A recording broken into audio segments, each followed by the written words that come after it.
There's a need for a special study session today, in which Dr. Abrego will be going over data. So, Dr. Abrego, when you're ready. Good. Thank you, Mr. Rolla, and governing board members. And today is just a work study session for me to give you some information on where the district is going and present some data to you. But number one is I'm going to start with a memo I sent to our principals. And the memo told our principals that the district has 3 very important goals, and we need everyone's help to make sure that we're trying to emphasize those goals in their schools. So goal number 1 was to improve student attendance and staff attendance. We want our students to have an attendance rate of 95% or better, and we want our staff to have a 98% attendance rate. Also, I stressed to them the importance that the frameworks will be coming out this Friday, so hopefully we'll be giving you some good news, but that we want to continue to move our schools up. And right now we have 3 schools in improvement, but we'd like more. So when the frameworks come out on Friday, I'll give you an update on that. And the third goal that we are trying to do is improve communications with our staff and our community. So when I sent that memo to our principals, I'm going to read to you from one of the schools and how they're getting involved. And what we're trying to do is we're trying to instill some friendly competition in our schools. We want them all to try to beat each other. So this is one school, and it is Kemp, and their principal says Kemp has implemented the following attendance goal plans, and this is what we will try to do. They want to go above the beyond 95. They're going to shoot for 96%. They notice that a couple of months they go down a little bit, so they're going to make sure that through the months of December through May that they have over 95%. And then their last goal is they will lead the district in percent of attendance, so they want to be number 1. And then they also stated how they're going to do some of those things. And one thing that they say they're going to do is they're going to have their parent liaison go out and do some school visits. They're also going to have the parent liaison follow district policy and get that information to our parents. They're going to have attendance contests for their kids every quarter, and they're going to give prizes to the students. They're also going to have competitions, school against school, classroom against classroom, and they're going to recognize teachers on a quarterly basis for having attendance. So that's the biggest thing that we're trying to do this year, is just get everybody on board on what we're trying to do. So that was a memo I sent out to our principals, but today I'm very happy. I haven't seen this yet, but what we want to do is we want to keep stressing that same message to everyone, because at our orientation, we said this is where we're going. So what my communications, Jesse and Cameron and others have helped is on our district website now, we have this information. So Monica, if you could bring up our district website. And I haven't seen it, so I hope it did come out good, but the same thing that we're telling our schools and our principals, we're going to try to share this with all our community. So this is on our website right now, and this is the information that we're giving them. Monica, if you could show that, and we have it in English and in Spanish, but for right now, I'm just going to show you the English version. Again, I haven't seen it, so I hope it is acceptable.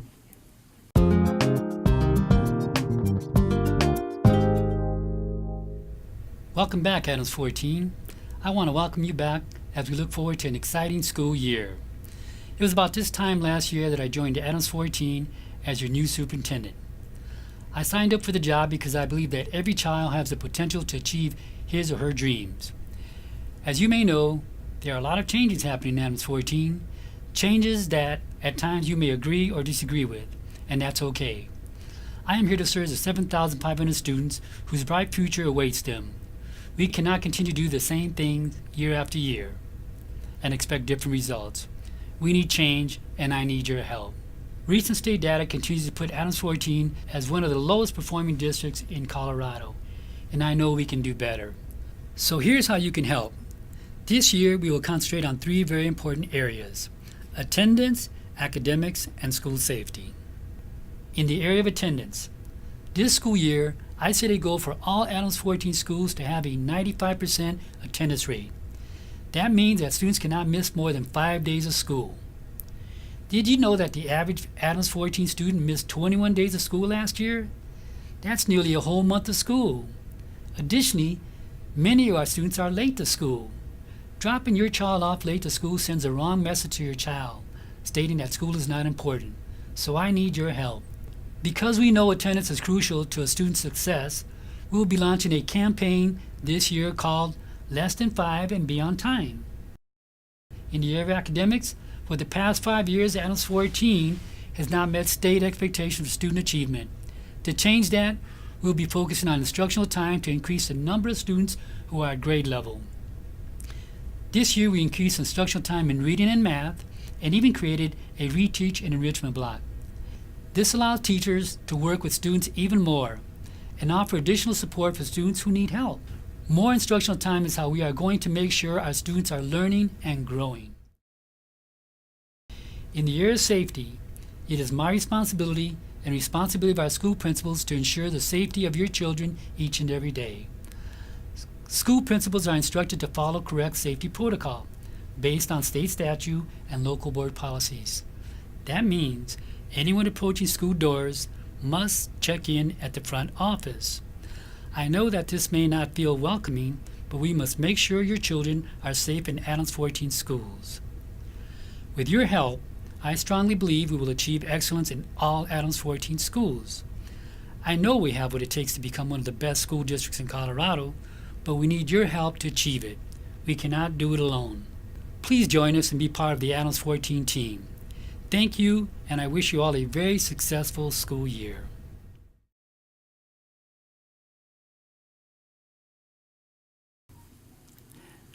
That's our message. And Monica, if you could put up the PowerPoint presentation on our data.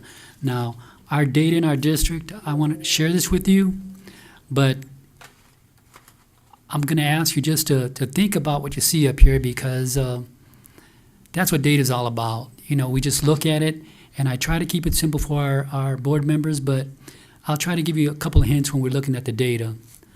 So this is going to be the part from 2017. Monica, if you go to the first slide, please. This is all the district for third grade. So some of the things that I want you to be able to look at: compare 2015 math scores, 18.2, with 2017. And you want to know if we're going up or down. So that's going to be very important. Also, if you look at the number of students, in 2015 we had 593. In 2017 we have 558. And that will tell you if the enrollment is going up or down. But again, the most important numbers are the percentage of students passing, and our third grades throughout the entire district, we have 558 students. We have 17% of the students passing the PARCC test, which is 95 out of 558 students. In reading, in third grade, we have 549 students in the district, and we have 81 students passing the reading PARCC test. So that's 14.8%. So as our third graders, you can see, are they doing better in math or in reading? And in third grade, they're doing better in math. And also, when you look at the percentage, what we're striving for, and I've asked every single principal and people throughout the district, is strive for 30% passing. That's what the state average is, so that's what we would like to do. And then you could see that with third grade in the district. Next slide, Monica. And then we also look at individual schools. So you can see a school, third grade, and I won't do every single school, but this school right here is Alsop.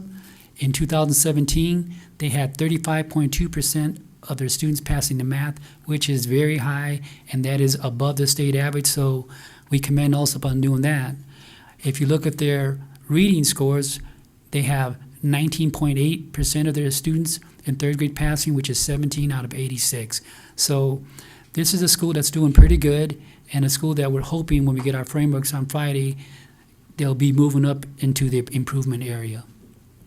The next school is Central, and you can see Central in 2016-17, they had 9 students out of 81 pass the math for a total of 11%, 11.1. And then in reading, they had 9 out of 79, which is 11.4. And if you continue to look at the scores, you'll see that in our entire district, the majority of time, our reading scores will be higher than our math scores. Moving on, Monica. And here's another school, DuPont. And again, you can see 11 out of 107 students, which is 10.3. In reading, 11 out of 106, which is 10.4. But again, we're going to be shooting for higher numbers this year. The next school is Hanson. Hanson had 12.5%, and they had 4 out of 32 students pass the math part test in third grade, and 4 out of 31 in reading in third grade, which is 12.9%. The next school is Kemp, and Kemp had 22.1% of the students passing their math test, and again, that's one of a very good score in our district, 23 out of 104 students. And in reading, they went 14.6, 15 out of 103 students. So again, they're not quite where they want to be, but they're getting very close.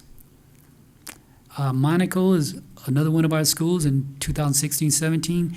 They had 14.8% of the students passing math, which is 12 out of 81 students. In reading, 13 out of 81 for 16%. The next school is Rose Hill, and Rose Hill had 5 out of 65 students passing their math test, which is 7.7. And in reading, they had 12 out of 63. And again, 19 is sort of getting there because if they can get to 30%, again, they're at the state average. And here's our district fourth graders. And this is all the fourth graders in the entire district. We have 570. We had 67 pass the state test. That was 11.8%.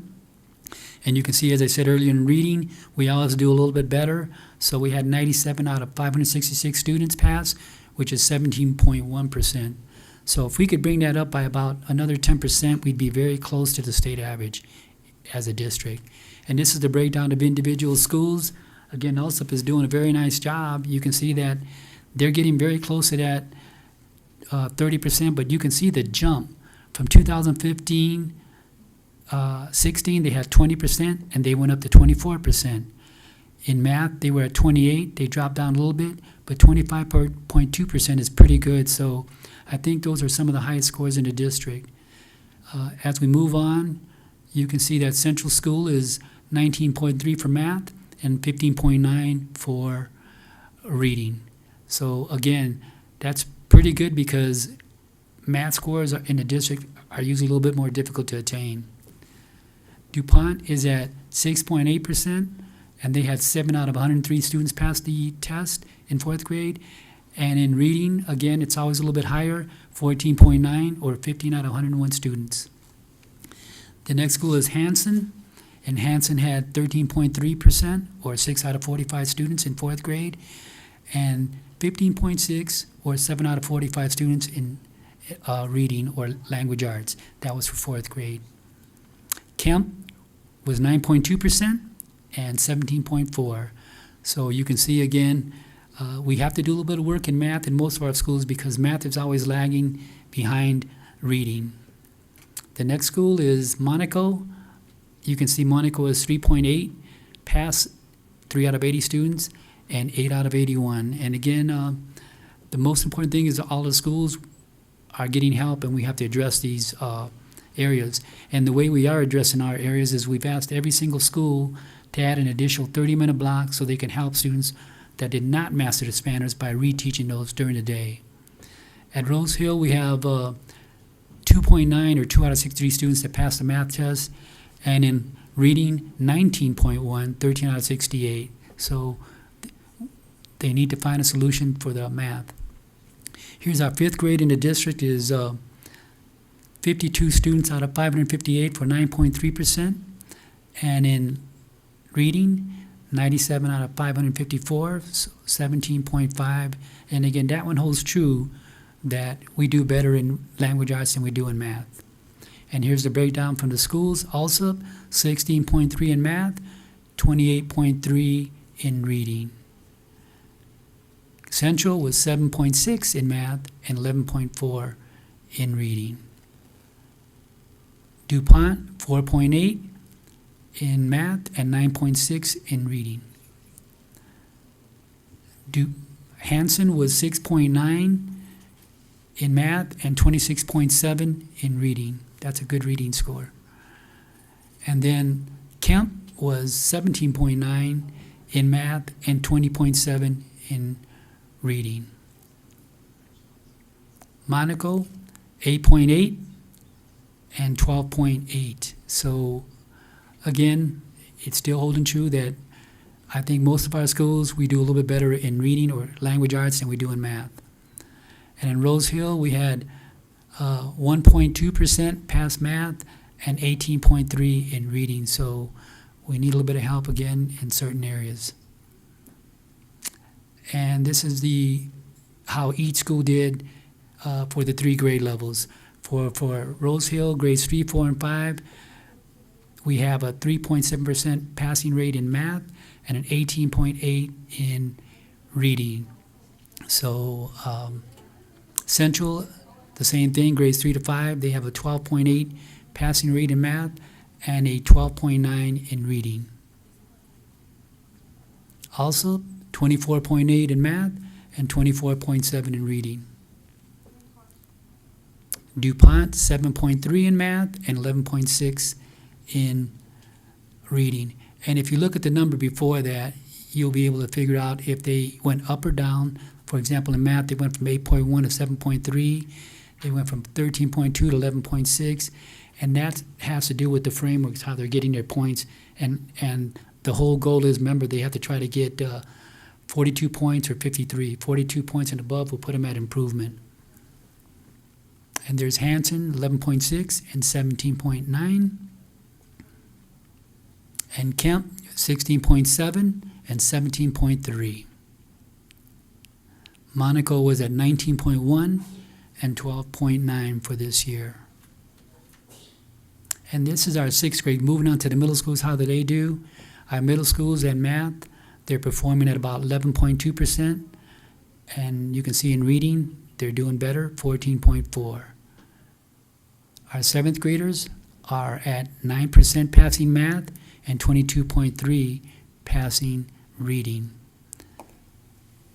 8th grade is important. We have 5.9% of the kids passing the PARCC test in 8th grade and 22.3. And that's important to know that because, remember, these are feeding into the high school. So that means the high school, with their freshmen, is going to have 5.9% of the kids that had passed the test. So they're going to have their work cut out for them, and hopefully we're going to support the high school. And thank you for helping them because you gave them an additional math teacher and an English teacher to help them with the reteach. And this is, again, Adams City High School. You can see that 5.4% of the kids, or 21 out of 390, pass math, which is algebra. And then in reading, they had 16.8, or 76 out of 452. And again, those additional teachers were very helpful. And this is important because what we're trying to do is create a little bit of competition. So we're going to be recognizing the school that had the highest percentage of passing rate. So in the 3rd grade reading, you can see there's our top elementary school. It's going to be also with a 19.8 passing rate. And then Rose Hill was right behind with 19. But we want to give those schools a plaque and recognize those teachers. For 3rd grade math, again, also had 35.2%, and they're going to be our top school that's going to be recognized. And again, they've already met the state average, but we want all our other schools to move up to that level. For 4th grade, our top school was Alsop. Once again, they had 25.2% of the students passing. Rose Hill close behind at 19.1. In math, Alsop stayed up there. They had 24% passing, and Central was right behind at 19.3. In our 5th grade class, Alsop had a 28.3%, and Hanson was right behind at 26.7%. And we had another school in the 20s also, Kemp. So that's very good. We're getting there. And 5th grade math, Kemp in this one passed Alsop, so they're at 17.9, and Alsop was at 16.3. So again, with these scores is how the frameworks are going to be determined, and by Friday we should be able to find out if more of our schools are moving up. And this is a secondary for 6th grade. It's not broken down for you, but I have it broken down by schools also as I continue to do more research. But our 6th graders are passing reading at 14.4%. Our 7th graders are at 22.2, and our 8th graders at 22.3. 9th graders are at 16.8. And usually for the board members, the lower the grade, that's where your highest percentage would be, and then it usually goes down a little bit as you move up the grade. So usually what we see here is sixth grade with the highest percentage passing and then going down. But our middle school, it appears, are doing pretty good. I think, well, we don't need all the rest, Monica, but those are just the scores, and you can see, I'll be very truthful with our board.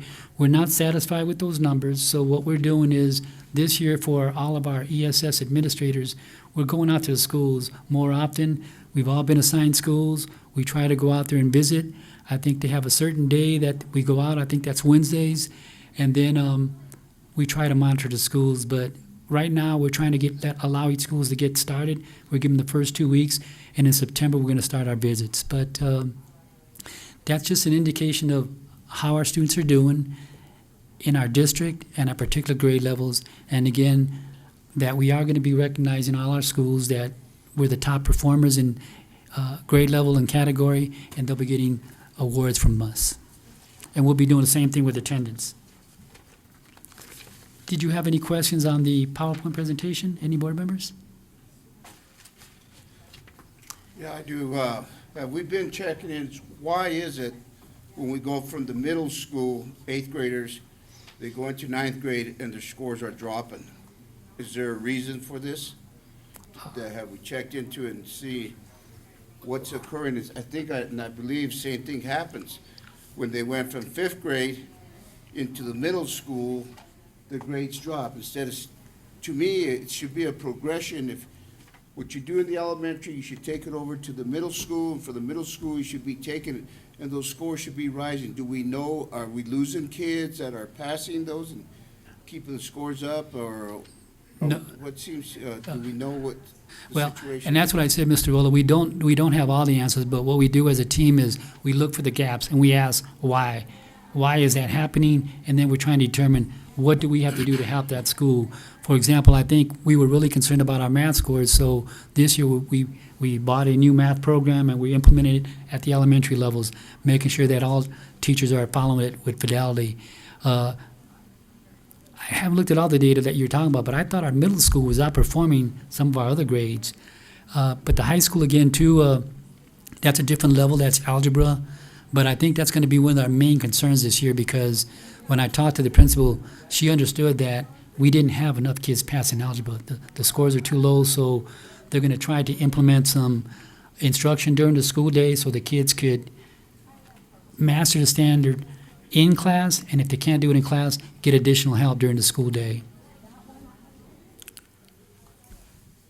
I'm trying to piggyback off of what Dave said. If we know Kearney is performing almost in performance status, we know Adams City Middle School is on the border of performing.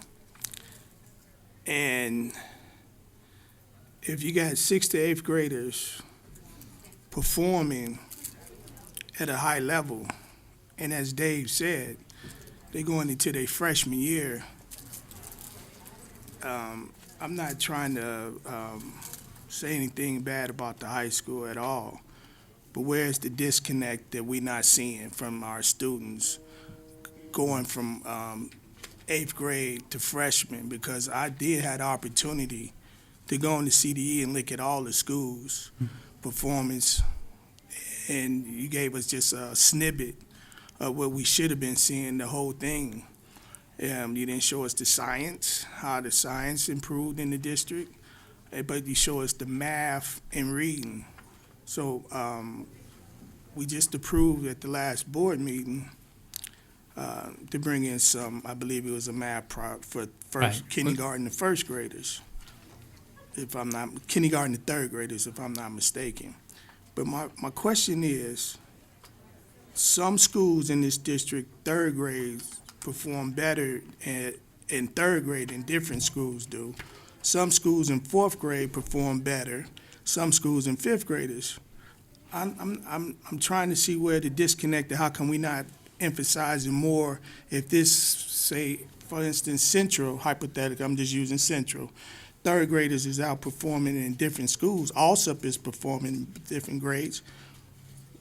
where's the disconnect that the third graders at other schools is not performing well? How come we not emphasizing, if you ask us to get a math teacher at the high school, I don't think it's the math, adding another math teacher at the high school or a reading teacher at the high school. I think it's more than just that. I mean, you keep bringing these bodies in, it's not going to, what is that to say? And what is that to say at Kearney and Adams City Middle School, if they not getting extra bodies and they still performing at a high level, where's the bridge not connecting it? That's what I'm trying to find out. Yeah, but I think we have to be consistent on what we're saying, perform at a high level. I'm going to be truthful. Not one of our schools is performing at a high level because that you would have a very high passing rate. But what I think you're talking about, though, is you're correct that we are hoping that Friday, Kearney Middle School will move from improvement to performance. That's based on the amount of points they get on their framework. So remember I said it's got to be plus 53, I believe. So they're shooting for that, and it's going to be very close. And we're hoping other schools get there also. But again, that's what we have to do. Like, for example, you kept seeing Alsop was up there as far as doing pretty well. So when we meet with our elementary principals, we will ask Alsop, what are you doing? What's your secret to getting those scores up? So we want them to share it with the other schools and hopefully learn from each other. But we do have gaps, and that's what it's all about this year, is making sure that we understand that we have gaps, admit it, and then address those gaps. But we have a long year to do that, and I'm very confident that our principals are addressing this in their UIPs, their plans, because we've asked them to do that. And you got to realize that we brought 3 elementary principals into this district. So, and then Central principal came there half a year last year. So the turnaround of the principals is a question too, because you finna ask the principal at also what did they do, and the other principals haven't even implemented what they tried to do beside what the district and the superintendent is putting on top of them. So I'm just. Well, as I said, we have our hands full, but we accept the challenge. We're going to do our best, and as I said, our goal is to have 3 more schools move to improvement or better, and then the following year, keep adding schools. I don't know if it's a question, but I was looking at the amount of students per grade, and what I have noticed, since I was there, the ratio of children is much higher per grade. Am I correct? Because I'm looking at here, you have 105 fifth graders compared to Alsop's 93. So I'm thinking of the ratio on teaching those children. Are they dealing with the same amount of fifth grade teachers in each school? I'm just wondering how that would affect the outcome. The number of students per teacher? Yes. And it usually stays pretty close to the same, because if you have less students, you're going to have less teachers per grade. Some schools have like 5 sections of fifth grade, others may just have 1 or 2. It just seems like it, to me, I'm not a teacher, but I have worked in there, and I know walking into some of those classes, the ratio is quite high. Yeah, and that's what we're doing. The very first 2 weeks of school, I've asked all our secondary and elementary, let's find out the true numbers in our schools to see if we have to do anything as far as Right. adding I'm teachers. just looking at it from the data we have here, and that was up to last year. And I know when I was at DuPont, they were quite high back then per classroom. Yeah, Higher than Central and DuPont were, I think, the highest student enrollment. They were as much as the middle schools used to get. So that's why I'm concerned, is the ratio good enough to warrant, right.